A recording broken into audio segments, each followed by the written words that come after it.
राधे दोस्तों, शिवा आर्य समाज ज्ञान शिक्षा सागर में आप लोगों का हार्दिक स्वागत है। अगर आप लोग चैनल पे नए जुड़े हैं तो चैनल को ज़्यादा से ज़्यादा सब्सक्राइब करें, लाइक करें, शेयर करें, कमेंट करें। तो चलिए, आज हम लोग का टॉपिक है क्रिया। क्रिया किसे कहते हैं? तो वाक्य में जिस शब्द से किसी कार्य के करने या होने का बोध होता है उसे क्या कहते हैं? क्रिया कहते हैं। हम लोग दैनिक जीवन में हमेशा कोई ना कोई काम करते हैं। जैसे मैं इस समय क्या कर रहा हूँ? पढ़ा रहा हूँ, टीचिंग कर रहा हूँ, और आप लोग क्या कर रहे हैं? रीडिंग कर रहे हैं अर्थात पढ़ रहे हैं। तो वाक्य में जिस शब्द से किसी कार्य के करने या होने का बोध होता है उसे क्या कहते हैं? क्रिया कहते हैं। क्या कहते हैं? क्रिया कहते हैं। जैसे नहाना, सोना, बैठना, उठना, लड़ना, झगड़ना, रोना, हंसना, ये सब क्या है? क्रिया है। तो आइए हम लोग लिखते हैं क्रिया किसे कहते हैं।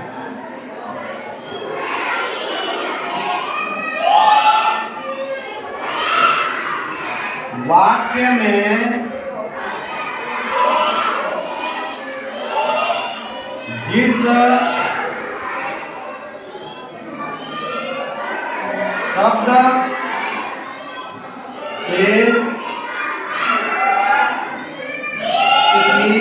बोध होता है उसे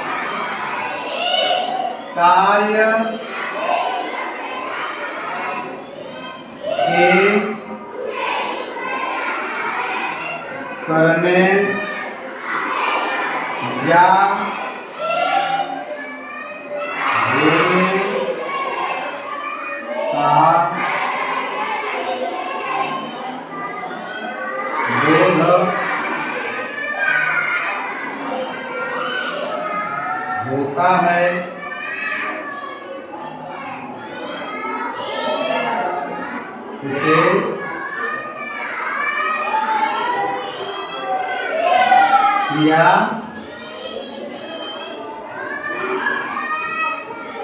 कहते हैं। वाक्य में जिस शब्द से किसी कार्य के करने या होने का बोध होता है उसे क्रिया कहते हैं। मुझे उम्मीद है कि यह परिभाषा आप लोगों को समझ में आ गया होगा। क्रिया किसे कहते हैं? तो जिस शब्द से किसी कार्य के करने या होने का बोध होता है उसे क्या कहते हैं? क्रिया कहते हैं। वह शब्द और उसके अंत में आपको लगभग ना मिलेगा। जैसे हंसना, रोना, यह जो होता है वह क्रिया का मूल रूप होता है। आगे हम लोग पढ़ेंगे कि क्रिया का मूल रूप क्या होता है। ठीक है, उसे किस नाम से जानते हैं। चलिए अगली हेडिंग लगाते हैं, धातु।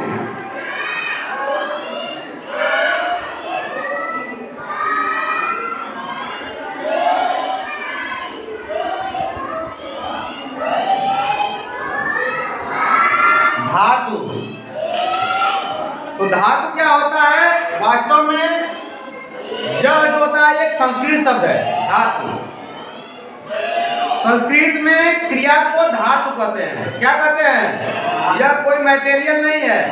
एक धातु होती है जैसे लोहा, सोना, चांदी हो गया, ठीक है, वे धातुएं हैं। लेकिन यहाँ पे धातु का अर्थ है क्रिया, और यह जो है संस्कृत शब्द से लिया गया है। कहाँ से लिया गया है? संस्कृत शब्द से लिया गया है। ठीक है, तो लिखिए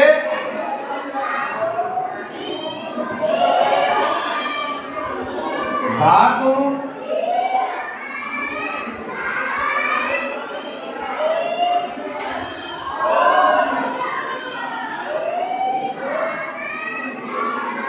संस्कृत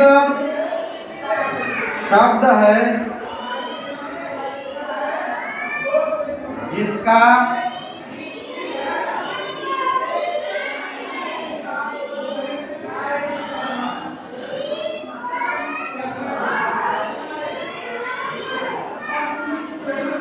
हिंदी में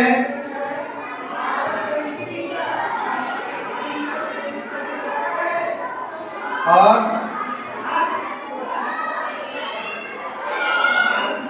क्रिया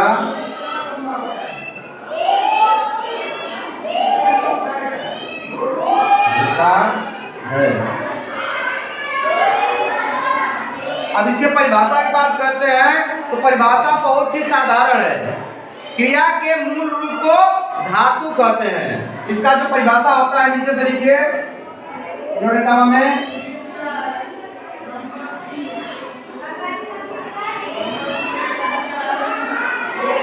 क्रिया के मूल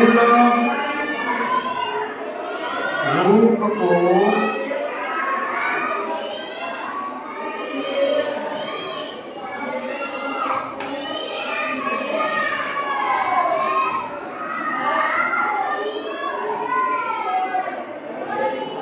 धातु कहते हैं। ये मूल रूप क्या होता है? मूल का मतलब होता है कि धातु से ही क्रिया का जन्म हुआ है। मैंने पहले भी बताया कि संस्कृत जो है, संस्कृत शब्द से ही हिंदी शब्द की उत्पत्ति होती है।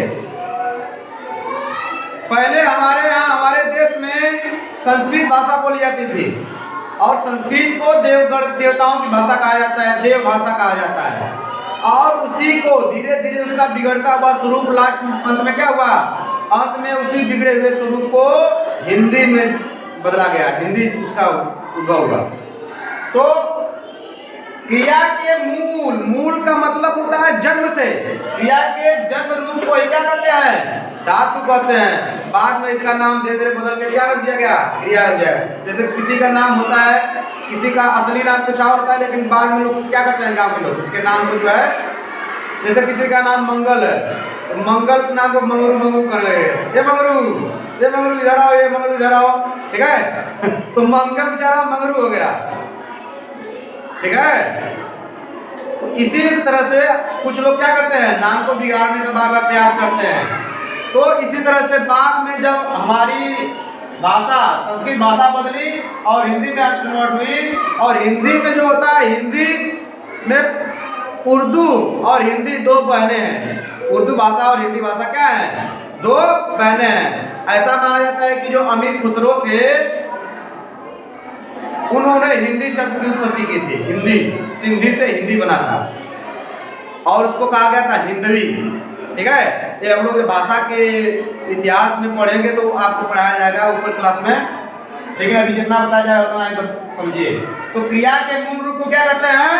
धातु कहते हैं। आपसे पूछा जाए कि भैया बताइए क्रिया के मूल रूप धातु किसे कहते हैं, या क्रिया का मूल रूप क्या होता है? तो क्रिया का मूल रूप क्या होता है? धातु होता है। या धातु किसे कहते हैं? तो क्रिया के मूल रूप को ही धातु कहते हैं। अब अगली परिभाषा लगाइए, क्रिया के भेद।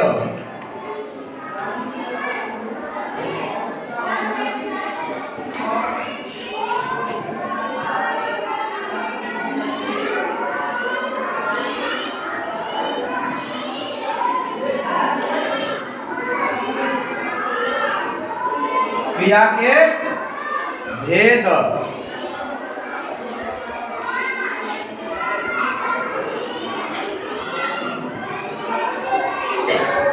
क्रिया के भेद। क्रिया के दो भेद होते हैं। कितने भेद होते हैं? दो भेद होते हैं। पहला होता है सकर्मक और दूसरा होता है अकर्मक, ठीक है। सकर्मक और अकर्मक। स माने साथ, यानी ऐसे वाक्य जो क्या होते हैं, कर्म के साथ प्रयोग होते हैं। जिस वाक्य में कर्म साथ में होता है, कर्ता के या क्रिया के, ठीक है, वह सकर्मक होता है। और जिसमें कर्ता या क्रिया के साथ कर्म नहीं होता है उसे अकर्मक कहते हैं, ठीक है। चलिए लिखिए क्रिया के भेद, इसको हम लोग बांटते हैं। इधर लिखिए क्रिया के दो भेद होते हैं। क्रिया के कितने भेद होते हैं? दो भेद होते हैं। पहला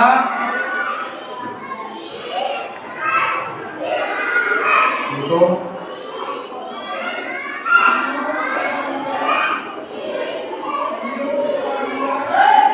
सकर्म क्रिया।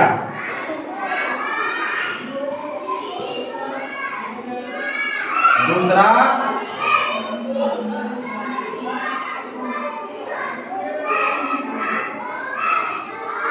अकर्म क्रिया। पहला होता है सकर्म क्रिया और दूसरा होता है अकर्म क्रिया। तो बताया गया कि सकर्म माने जिस वाक्य में क्रिया के साथ कर्म होता है उसे सकर्मक क्रिया कहते हैं, और जिस वाक्य में क्रिया के साथ कर्म नहीं होता है उसे क्या कहते हैं? अकर्मक क्रिया कहते हैं। ठीक है। और कर्ता और कर्म भी आपको बताया गया है कि कर्ता जो होता है वह किसी काम को क्या करता है? निष्पादित करता है, समाप्त करता है, और जिस काम को करता है वही क्या होता है? वह कर्म होता है। यानी कर्ता का प्रभाव जिसके ऊपर पड़ता है वही कर्म होता है। जैसे आकाश आम खाता है, तो यहाँ पर आकाश क्या हो गया? कर्ता हो गया, क्योंकि वह कार्य को कर रहा है। और किस काम को कर रहा है? तो आम को खाने का काम कर रहा है, तो आम को खाता है। आकाश आम खाता है या आम को खाता है। तो इसमें देखिए खाना जो हो गया खाता है, या खाना यह क्या हो गया? क्रिया हो गया। आम क्या हो गया? कर्म हो गया। और आकाश क्या है? करता है, क्योंकि वह कार्य आकाश के माध्यम से वह कार्य करवाया जा रहा है। तो हेडिंग लगाइए सकर्मक क्रिया। सकर्मक क्रिया, सकर्मक क्रिया।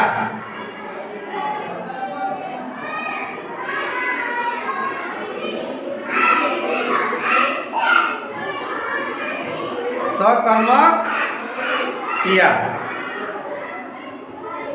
इसकी परिभाषा लिखिए। सकर्मक क्रिया लिखिए।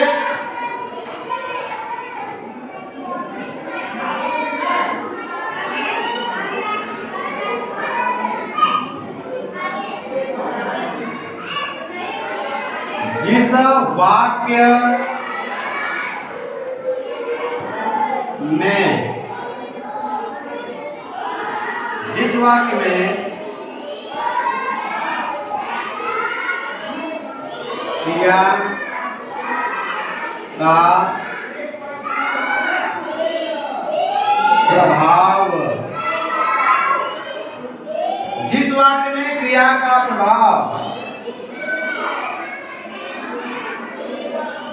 कर्म पर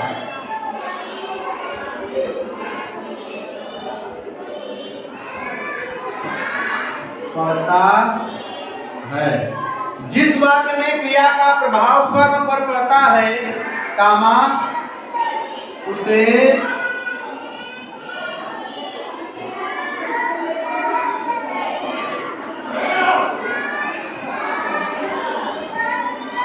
सकर्म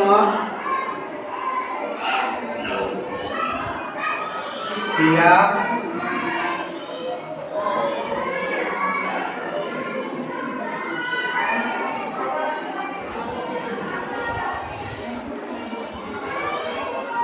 कहते हैं। जिस वाक्य में क्रिया का प्रभाव किसके ऊपर पड़ता है? कर्म के ऊपर पड़ता है, वह क्या कहलाता है? सकर्म। यानी क्रिया कर्म को साथ में लेकर चलेगी तो उसे सकर्मक कहेंगे, और क्रिया कर्म को साथ लेकर नहीं चलेगी, जहां पे कर्म अनुपस्थित हो जाएगा वह क्या हो जाएगा? अकर्मक हो जाएगा। और माने होता है नहीं। जैसे उदाहरण में देखिए,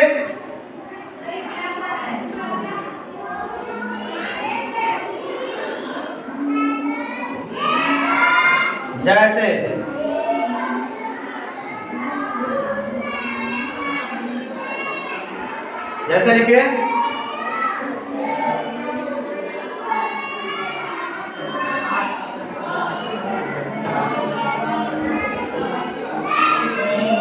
योगेश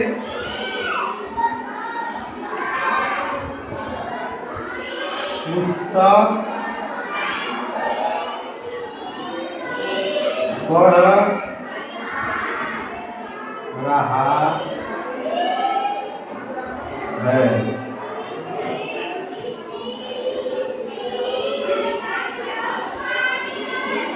आकाश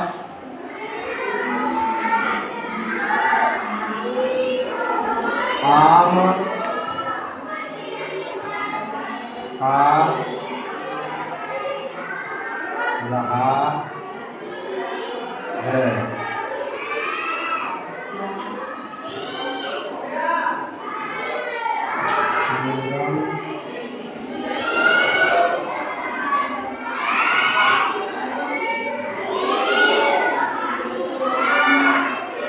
साइकिल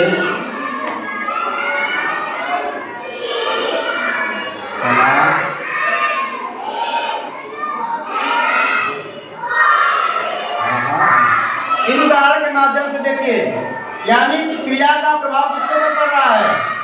पुस्तक के ऊपर पड़ रहा है। योगेश क्या पढ़ रहा है?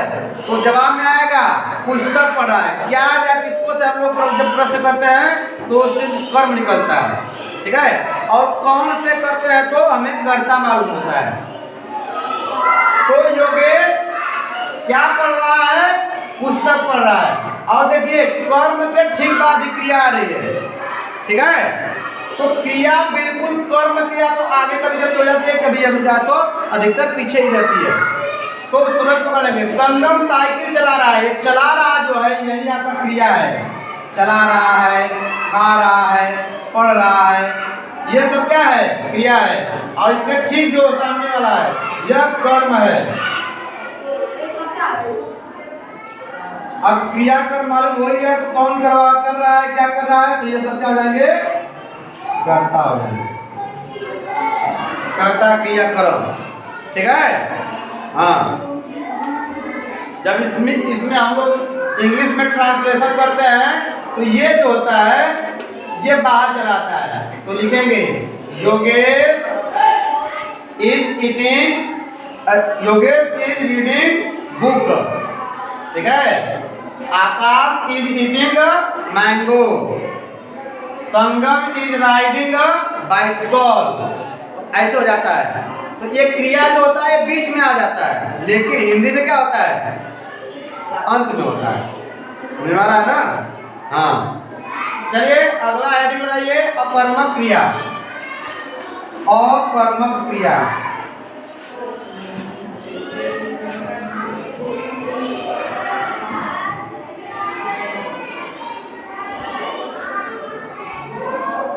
अकर्मक क्रिया।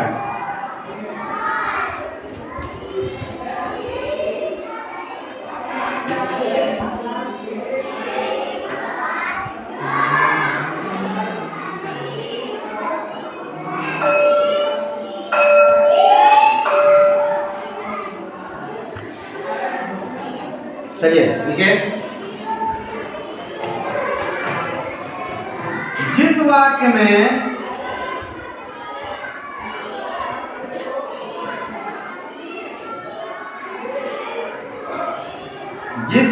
में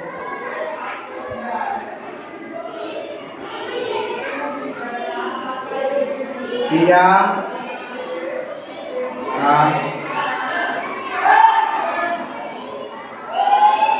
का प्रभाव, जिस वाक्य में क्रिया का प्रभाव सीधे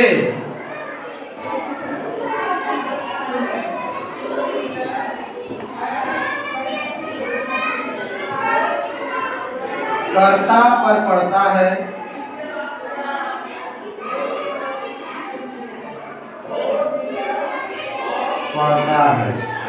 अर्थात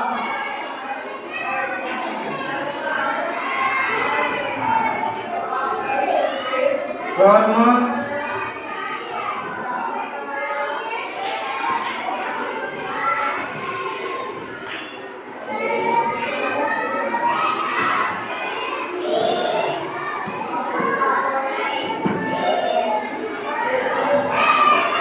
अनुपस्थित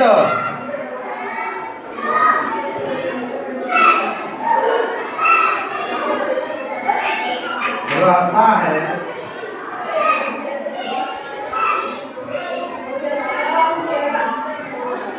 अकर्मक क्रिया कहलाता है।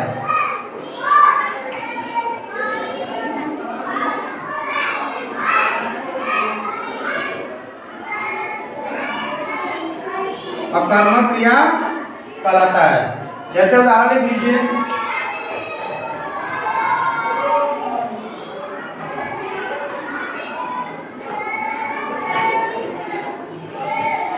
राम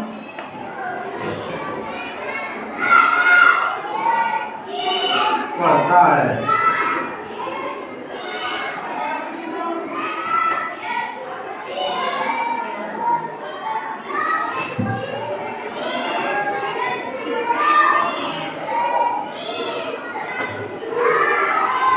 राहुल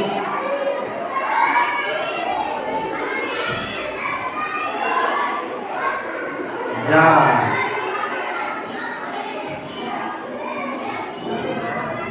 आदि। अब देखिए इसमें क्या है, कर्म अनुपस्थित है, बस कर्ता और क्रिया ही दिख रहे हैं, ठीक है। तो यहाँ पर क्या हो गया, राम पढ़ता है, राहुल जा रहा है। तो चलिए आज का क्लास यहीं समाप्त करते हैं हम लोग।